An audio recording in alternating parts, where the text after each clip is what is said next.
nk'uko tubisoma mu mateka cyane cyane mu nkuru zitandukanye muri za Bibiliya, ubugumba bwahozeho ndetse na n'ubu buracyahari. Kugeza ubu nk'uko tubikesha ikigo cyo muri Amerika kigenzura ababyara American Pregnancy Association, nibura urugo rumwe mu ngo 6 ruba rufite ikibazo cy'ubugumba.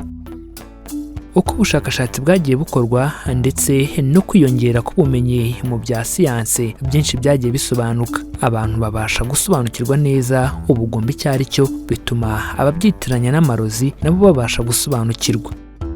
Ubugumba ni ikibazo gihangayikishije imiryango ndetse n'isi muri rusange, cyane cyane imibare twereka ko ubugumba buri kwiyongera uko iminsi yicuma. Ikibazo cy'ubugumba kiri rusange, dore ko ikigo gishinzwe kwita ku ndwara z'ibyorezo CDC cyagaragaje ko 10% muri Amerika bafite imyaka hagati ya 15 na 44 bafite ikibazo cy'ubugumba. Nk'uko bigaragazwa kandi n'ikigo gishinzwe ubuzima ku isi OMS, ubugumba bwiganje mu bihugu biri mu nzira y'amajyambere, ari naho u Rwanda rubarizwa. Nubwo bimeze gutya ariko hari benshi batarasobanukirwa neza byinshi bijyanye n'ubugumba, kandi kubimenya byashoboraga gutuma birinda ibishobora kwirindwa ndetse n'amahoro agataha, dore ko mu ngo zifite iki kibazo hakunze kugaragara amakimbirane, ababyeyi bitana ba mwana. Ese ubugumba ni iki? Ni izihe mpamvu zitera ubugumba?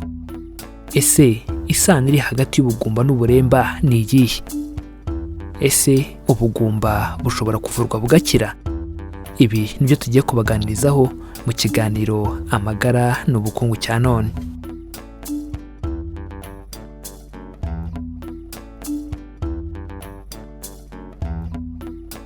Reka mbanze mashimire ko mugiye kubana natwe muri aka kanya tubungabunga ubuzima bwacu. Murabizi ko abatabizi bishwa no kutabimenya, natwe tukagira tuti abatarabimenya bishwa nuko batarakora subscribe kuri iyi channel Mizero Media ngo bamenye ko kwirinda biruta kwivuza.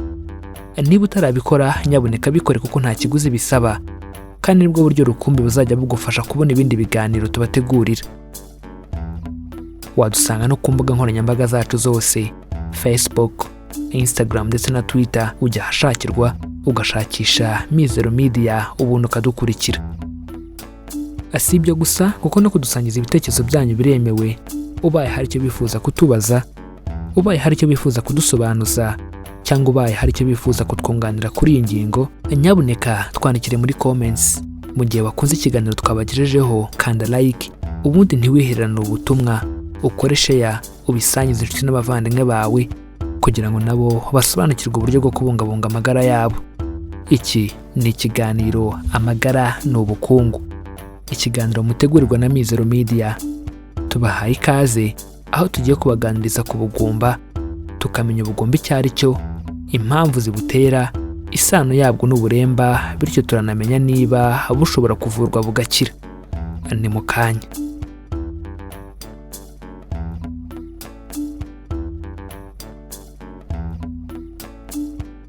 Ese ubugumba ni iki? Ubugumba ni ikibazo cyo kudasama cyangwa kubura urubyaro kandi umaze igihe kingana cyangwa se kirenga umwaka ukora imibonano mpuzabitsina idakingiye. Ku mugore n'umugabo babana bya buri munsi, ubugumba buvugwa mu gihe bamaze amezi 6 bakora imibonano mpuzabitsina idakingiye ku buryo buhoraho, byibura inshuro 4 mu cyumweru. Ubugumba buterwa n'impamvu nyinshi zitandukanye, zikaba zishobora guturuka ku mugabo cyangwa ku mugore. Tuvuga ko umugore ari ingumba iyo ari mu myaka yo kuba yakwibaruka hagati ya 15 na 44, akora imibonano mpuzabitsina idakingiye ariko akaba adasama. Ibi nabyo bikaba biterwa n'igihe yakoreye imibonano mpuzabitsina, kuko rimwe na rimwe ashobora kuyikora atari mu minsi y'uburumbuke ntasame.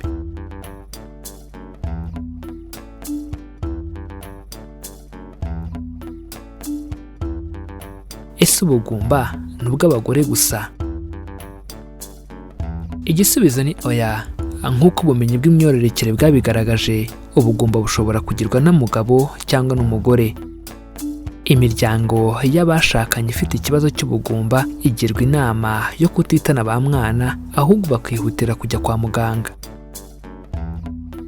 Impamvu nyamukuru yabyo ni uko ubugumba butagirwa n'abagore gusa ahubwo n'abagabo nabo bashobora kuba ingumba, cyane ko usanga 50% yo kutabyara mu muryango ituruka ku bagore, indi 50 igaturuka ku bagabo, bityo kujya kwa muganga nibyo bibafasha kumenya ikibazo bafite.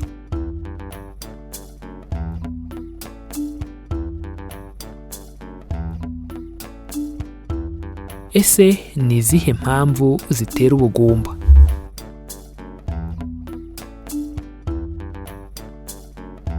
Ubugumba bushobora guturuka ku mugabo cyangwa ku mugore.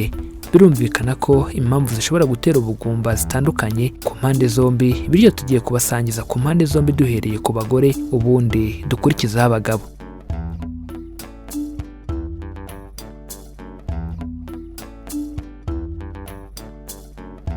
Ubugumba ku bagore. Nk'uko tubikesha ikinyamakuru APF American Pregnancy Foundation, ubugumba ku mugore bufata 50% by'ubugumba buboneka mu muryango, bukaba buterwa n'impamvu zitandukanye harimo n'izi zikurikira. Icya mbere gishobora gutera ubugumba ku mugore ni ibibazo mu kurekurwa kw'intangangore, ovulation. Urusoro ruzatanga umwana ruba rwarakozwe no guhura kw'intangangabo n'intangagore. Iyo umugore agize ikibazo mu kurekurwa kw'intanga, icyo gihe ntabwo intanga iba ikibashije kujya mu muyoborantanga aho izahurira n'intangangabo. Ibitera ibibazo mu kurekurwa kw'intangangore harimo imisemburo ivugurwa n'umubiri, n'ikibyimba, n'inzoga, n'itabi, n'ibiro bikabije, n'umunaniro ukabije, n'imihango imara igihe gito, n'ibinure bike mu mubiri, n'ibibazo mu dusabo tubura imisemburo ndetse n'ibindi. Icya kabiri gishobora gutera ubugumba ku mugore no kwangirika kw'imiyoborantanga. Mu mirerantanga niho intangangabo n'intangangore buhurira bikaba urusoro ruvamo umwana. Iyo umuyoborantanga w'umugore wangiritse bishobora gutera ubugumba. Kwangirika kw'imiyoborantanga bikaba biterwa n'impamvu zitandukanye harimo indwara zifata imyanya myibarukiro, ibinure byinshi ndetse n'ibindi. Icya gatatu gishobora gutera ubugumba ku mugore ni indwara zandurira mu mibonano mpuzabitsina. Izi ndwara nazo zishobora gutera ubugumba nk'uko byagaragaye ko izi ndwara harimo imitezi na mburugu zangiza bikomeye imyanya ndangagitsina, bikaba byatuma umuntu aba ingumba. Icya kane gishobora gutera ubugumba ku mugore ni imyaka y'ubukure. Hari abantu baca urubyaro bakiri bato cyane ku buryo mu myaka 35 gusa aba adashobora kubona urubyaro. Ubushakashatsi bukaba bwaragaragaje ko iki kibazo kigirwa ahanini n'abagore batangiye gukora imibonano mpuzabitsina bakiri bato.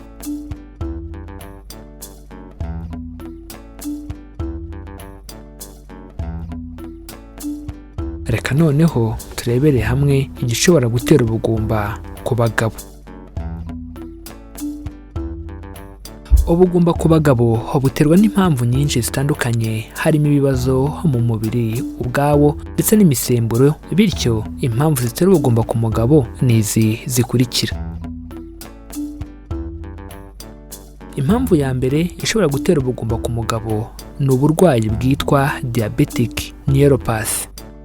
Ubu burwayi bukomoka ku ndwara ya diyabete bushobora kuba intandaro y'ubugumba kuko byonona imitsi, umugabo ntashobore kubaka urugo, ubwo no gutera akabariro. Impamvu ya kabiri ishobora gutera ubugumba ku bagabo ni umubyibuho ukabije uterwa cyane n'indwara y'umwingo. Impamvu ya gatatu ishobora gutera ubugumba ku bagabo ni ukudakura kw'imirerantanga. Ibi bituma intangangabo zidakorwa bihagije, bityo umugabo akaba yaba ingumba. Impamvu ya kane ishobora gutera ubugumba ku bagabo ni ukutavuburwa kw'imisemburo ihagije. Ubusanzwe kugira ngo habeho gukorwa kw'intangangabo nuko haba hari imisemburo yavubuwe ituma habaho gukorwa kw'intanga. Iyo misemburo itavubuwe cyangwa se idahagije, icyo gihe intanga ntizikorwa uko bikwiye, bityo bikaba byatera ubugumba. Impamvu ya gatanu ishobora gutera ubugumba ku bagabo ni indwara za karande. Umugabo ashobora kuvukana indwara ituma atagira intanga nzima. Impamvu ya gatandatu ishobora gutera ubugumba ku bagabo ni inzoga ndetse n'itabi. Alukoro biri mu nzoga ndetse n'ibigize itabi bishobora gutera ikibazo mu kuvurwa kw'imisemburo. Impamvu ni uko alukoro biri mu nzoga ndetse n'ibigize itabi bishobora gutera ikibazo mu kuvurwa kw'imisemburo. Impamvu ya karindwi ishobora gutera ubugumba ku bagabo ni imirire mibi ndetse n'imyitozo ngororamubiri ikabije. Imirasire myinshi y'izuba nabyo byagaragaye ko bishobora gutera ubugumba. Byongeye kandi uko umugabo agenda agira imyaka myinshi, gukorwa kw'intanga bigenda bigabanuka, bityo amahirwe y'ubugumba akagenda yiyongera.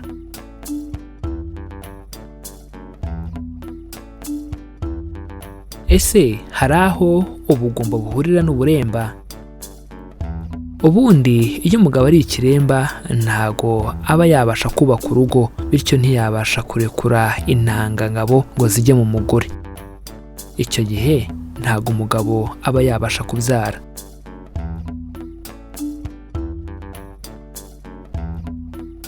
Ese noneho ubugumba bushobora kuvurwa bugakira?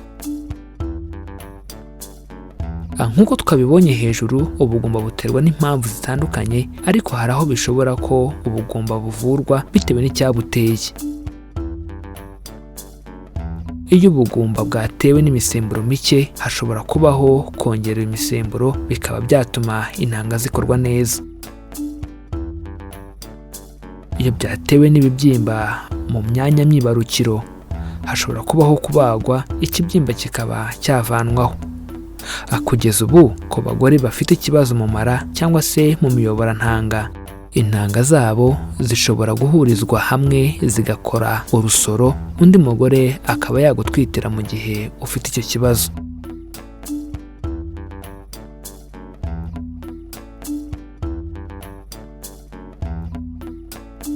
Ese noneho umuntu yakora iki mu gihe atabyara? Azirikana ko ubugumba si ubw'abagabo cyangwa ubw'umugore gusa nk'uko abantu benshi babitekereza, ahubwo buri wese ashobora kuba ingumba.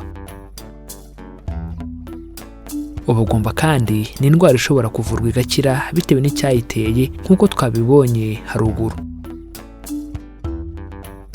Turashishikariza imiryango yose ifite iki kibazo kwihutira kujya kwa muganga kugira ngo bahabwe ubufasha.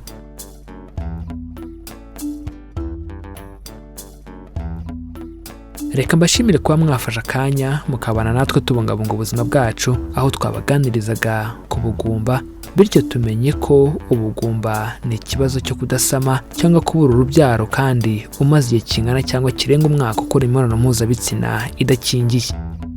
Tumenye ibintu bishobora gutuma umugore atabyara, harimo indwara zandurira mu mibonano mpuzabitsina, ndetse tubona impamvu zirindwi zishobora gutera umugabo kutabyara, harimo kuvukana indwara yo kutagira intanga nzima.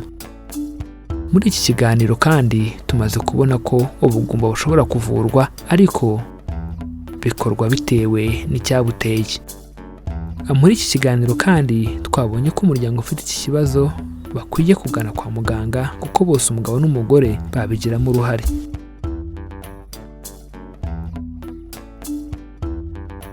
Reka dusoze mbibutsa ko baca umugani mu Kinyarwanda bati abatabizi bicwa no kutabimenya, natwe tukagira tuti abatarabimenya bicwa nuko batarakora subscribe kuri Isano Mizero Media ngo bamenye ko kwirinda biruta kwivuza. Niba utarabikora nyaboneka bikore, kuko nta kiguzi bisaba kandi nibwo buryo rukumbi buzajya bugufasha kubona ibindi biganiro tubategurira. Ikindi kandi watubona no ku mbuga nkoranyambaga zacu zose: Facebook, Instagram ndetse na Twitter, ujya ahashakirwa ugashakisha Mizero Media ubundi ukadukurikira. Si ibyo gusa kuko no kudusangiza ibitekerezo byanyu biremewe, bityo ubaye hari icyo bifuza kutubaza, ubaye hari icyo bifuza kudusobanuza, cyangwa se ubaye hari icyo bifuza kutwunganira kuri iyi ngingo, nyabuneka twandikire muri comments. Mu gihe bakunze iki kiganiro tumaze kubagezaho, kanda like, ubundi ntiwihererane ubutumwa, kora share, ubisangize inshuti n'abavandimwe bawe kugira ngo nabo basobanukirwe uburyo bwo kubungabunga amagara yabo. Iki cyari ikiganiro Amagara n'Ubukungu, ikiganiro mutegurirwa na Mizero Media. Amahoro y'Imana bane namwe, kandi tubifurije kwirinda mbere yo kwivuza.